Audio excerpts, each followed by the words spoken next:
Bitcoin a battu un nouvel ATH la semaine dernière et c'est loin d'être le dernier. On va voir pourquoi.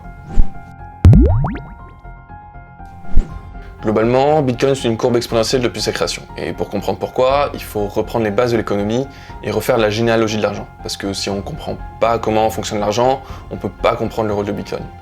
Donc avant tout ça, je précise que cette vidéo n'est pas un conseil en investissement. Donc déjà, il faut rappeler que la valeur du Bitcoin est toujours exprimée dans une autre unité, généralement une monnaie. Alors ça peut paraître évident parce qu'on est habitué à tout exprimer dans la monnaie qu'on utilise tous les jours, mais en réalité on oublie parfois que la valeur est toujours relative. Il n'y a pas de valeur absolue d'un objet.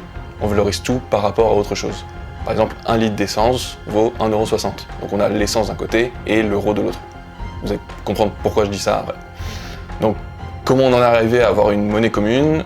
Donc avant l'apparition des monnaies, les premiers échanges se faisaient en troc. Donc, par exemple, vous cultiviez du blé et votre voisin élevait des bovins.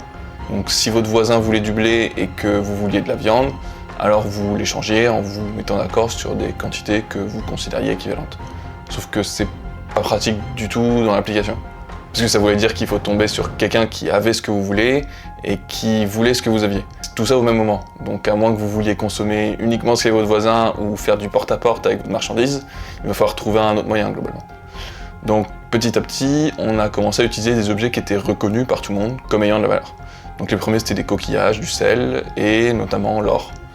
Donc l'or avait pas mal d'avantages, notamment parce qu'il est rare, il se détériore pas, on peut le diviser, on peut le transporter, personne ne pouvait le créer à volonté et il brille, donc ça ajoutait une certaine valeur esthétique aussi. Donc en plus de ça, il faut l'extraire, ça coûte de l'énergie, ça le rend d'autant plus précieux. Donc tous ces éléments ont fait qu'on a attribué à l'or beaucoup de valeur. Naturellement, on a commencé à s'en servir comme monnaie commune, parce que tout le monde lui reconnaissait une valeur. Sauf que l'or, c'est pas du tout pratique à transporter. Donc on a créé des billets faciles à transporter qu'on pouvait échanger avec de l'or. Donc par exemple, si vous aviez un billet de 100 $, vous pouviez réclamer à la banque un équivalent en or, c'est ce qu'on appelle l'étalon or. Donc ça servait notamment à imposer une discipline monétaire en empêchant les États d'imprimer à tout va. Parce que s'ils voulaient créer plus de monnaie, il fallait d'abord qu'ils détiennent plus d'or. Ça permettait d'imposer une limite physique, une barrière naturelle à la création monétaire. Vers la fin de la Seconde Guerre mondiale, en 1944, donc ont eu lieu les accords de Bretton Woods. Lors de cet accord, le dollar américain devient la monnaie de référence, convertible en or à un taux fixe de 35 $ à l'once. Et les autres devises comme le franc, le livre ou la yen sont arrimées au dollar. Donc on a un système complètement adossé à l'or. Sauf que suite à ça, les États-Unis ont voulu financer la guerre du Vietnam et certains programmes sociaux. Et pour les financer, ils ont arrêté de respecter l'étalon or et ils ont émis plus de dollars qu'ils n'avaient d'or en réserve.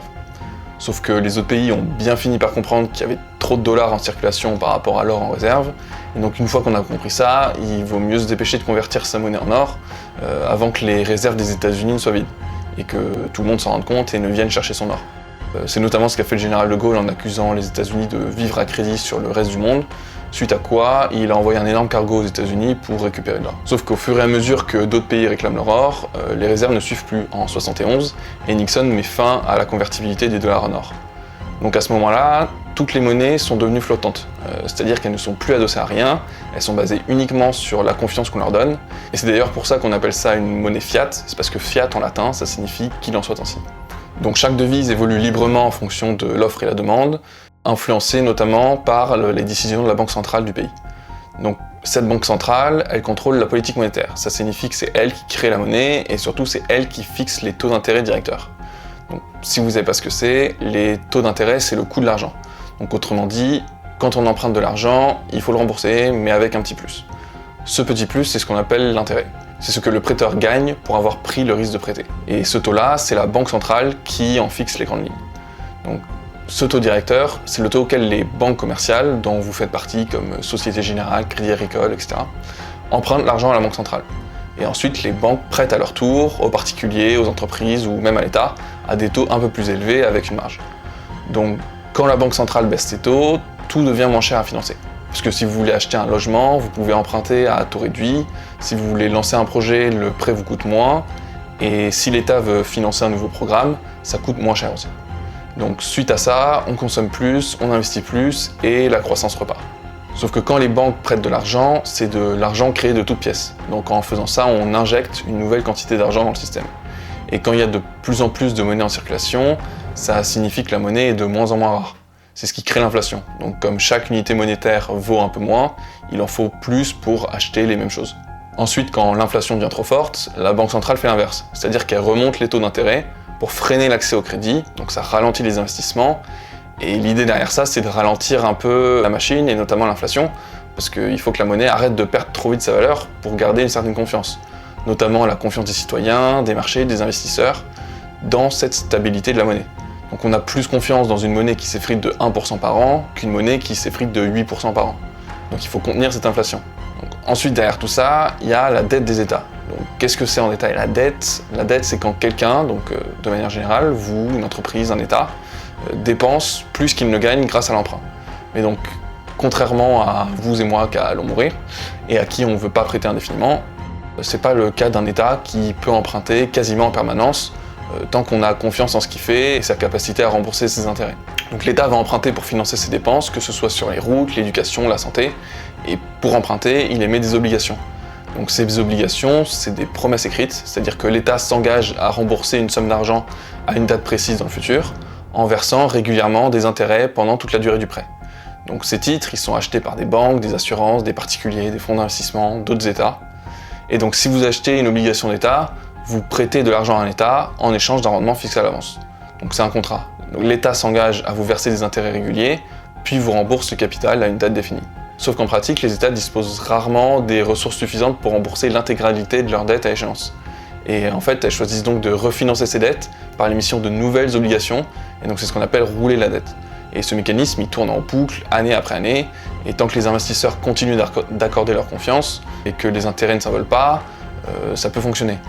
Mais donc aujourd'hui, quand on achète une obligation d'État, on se dit plus vraiment « l'État va me rembourser avec ce qu'il a en caisse », on se dit plutôt l'État va continuer à emprunter encore longtemps, il va réussir à payer ses intérêts régulièrement, et tant que les marchés gardent confiance, ça tient. Mais plus l'État gère mal ses finances, plus les prêteurs exigent des rendements élevés pour couvrir le risque, et plus les intérêts à payer deviennent lourds. Donc pour que ça reste supportable, il faut que l'économie croisse plus vite que la dette, donc il faut qu'il y ait suffisamment de richesses nouvelles produites pour absorber les intérêts. Sauf qu'aujourd'hui, cette croissance n'arrive pas à suivre dans de nombreux pays majeurs. C'est notamment ce qu'on voit avec la France, les États-Unis, le Canada ou encore le Royaume-Uni, qui ont des dettes qui évoluent plus vite que leur PIB. Donc c'est surtout dû à une gestion improductive et inefficace, et c'est accentué aussi par un vieillissement de la population.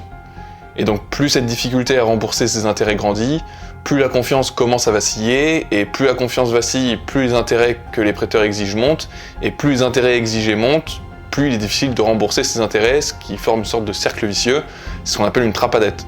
Donc actuellement, toute la stabilité monétaire actuelle repose sur le pari que la croissance future permettra de rembourser les intérêts et de toujours rouler plus de dettes. Ce qui est actuellement largement contredit par l'évolution de la dette par rapport au PIB de nombreux pays majeurs qui n'arrêtent pas de monter. Donc pour récapituler, on a des banques centrales qui alternent entre taux d'intérêt haut et taux d'intérêt bas pour avoir suffisamment de croissance tout en essayant de contenir l'inflation, et des États dont les activités dépendent d'une dette qu'ils ont de plus en plus de mal à contenir. Donc c'est dans ce contexte qu'est né Bitcoin qui est né juste après la crise de 2008, donc quand certaines banques se sont effondrées et que d'autres ont été sauvées par l'État avec l'argent public, ce qui a fait que beaucoup ont perdu confiance dans le système financier traditionnel. Donc l'idée c'était de créer une monnaie indépendante, transparente et qu'on puisse pas manipuler. Donc pas de banque centrale, pas de taux d'intérêt, pas de dette et une réserve limitée. Donc Bitcoin c'est un protocole dont les règles sont publiées, transparentes et suivies par des milliers de nœuds dans le monde. Techniquement, il peut évoluer, mais uniquement si une large majorité des acteurs du réseau sont d'accord pour changer les règles. Et autant dire qu'ils ne veulent pas du tout changer la réserve limitée.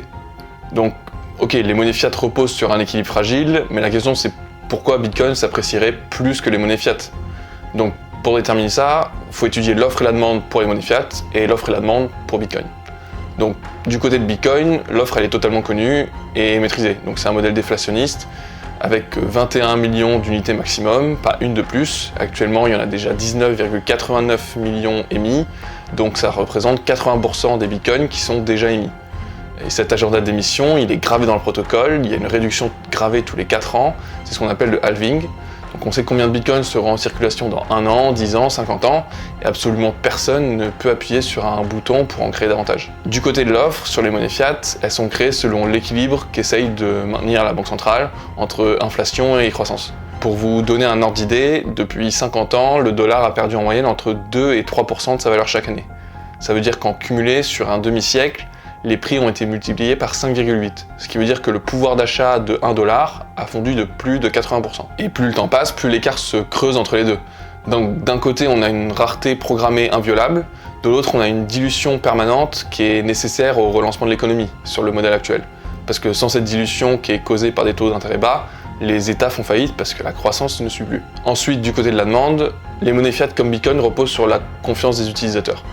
Mais la vraie question, c'est sur quoi repose la confiance des monnaies fiat et sur quoi repose la confiance de Bitcoin. Donc pour les monnaies fiat, la confiance repose sur la stabilité de l'État, la confiance dans sa capacité à rembourser les intérêts de la dette publique, notamment grâce à la croissance, pour pouvoir ensuite rouler encore plus de dettes. Ça dépend aussi de la confiance dans les banques centrales à contenir l'inflation. Sauf que, comme on l'a vu avant, les ratios dette sur PIB explosent dans beaucoup d'économies clés, ce qui montre que le modèle a de plus en plus de mal à suivre. Donc les États-Unis sont à plus de 130%, la France autour de 110%, le Canada à 108% et le Royaume-Uni à 99%. Tous ces pourcentages étaient largement en dessous il y a plusieurs décennies. Donc de nombreuses puissances mondiales sont dans des situations où la croissance a de plus en plus de mal à couvrir la dette. Ensuite, du côté de la confiance pour Bitcoin, Bitcoin repose aussi sur la confiance des utilisateurs.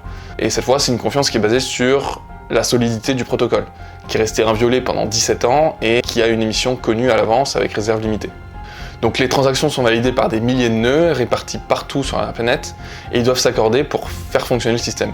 Donc, pour simplifier, un nœud, c'est un ordinateur, un logiciel.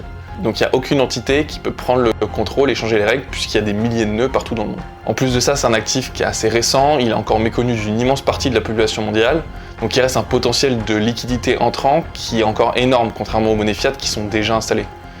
Il y a aussi des acteurs puissants qui sont en train de soutenir Bitcoin, avec notamment BlackRock, qui est le plus grand fonds de gestion du monde, avec plus de 11 500 milliards de dollars sous gestion, et dont le PDG parle de faire de Bitcoin la monnaie de réserve mondiale. On a Trump et sa famille qui ont créé des projets de finances décentralisées à grande échelle, sans compter Elon Musk, de plus en plus de grandes institutions, sans compter toutes les entreprises qui lèvent des fonds pour acheter du Bitcoin. Il y a aussi des nombreux pays émergents qui s'y intéressent pour pallier à leur monnaie faible, et donc on a de plus en plus de gros acteurs qui sont en train d'accumuler et de se positionner dessus. Chaque semaine, il y a des actualités indiquant qu'un nouvel acteur s'engage en crypto-monnaie ou sur Bitcoin. Et si ces acteurs s'alignent dessus, ça signifie aussi que maintenant, ils ont des intérêts à faire en sorte que Bitcoin et la finance centralisée se développent. Ils vont pas se désengager du jour au lendemain après tout ce qu'ils ont déjà fait. Et ils ont quelques bonnes flèches à leur arc pour faire en sorte que ça se développe vu le pouvoir qu'ils ont. Donc voilà, d'un côté, on a de plus en plus d'États dans une trappe à dette qui repose sur des promesses qui n'arrivent plus à tenir et dont la monnaie perd de la valeur en continuant l'inflation.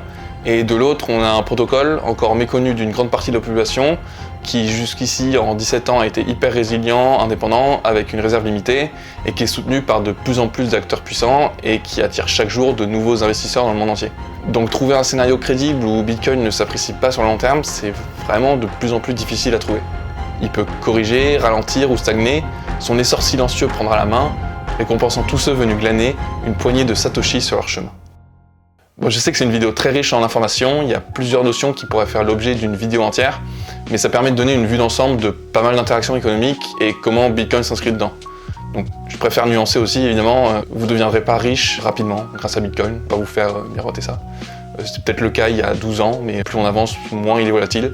Et donc le but, c'était surtout de montrer le potentiel de l'actif sur le long terme, avec toutes ces connaissances en arrière-plan. Si vous êtes débutant et que vous voulez apprendre à investir en crypto-monnaie, et en plus de ça, décentraliser vos fonds pour les protéger, vous avez accès à un guide gratuit qui explique en détail, capture d'écran par capture d'écran, comment procéder. Vous avez aussi accès à cryptarnon.com, qui contient plus de 200 articles de formation sur la finance décentralisée. Les liens sont en description.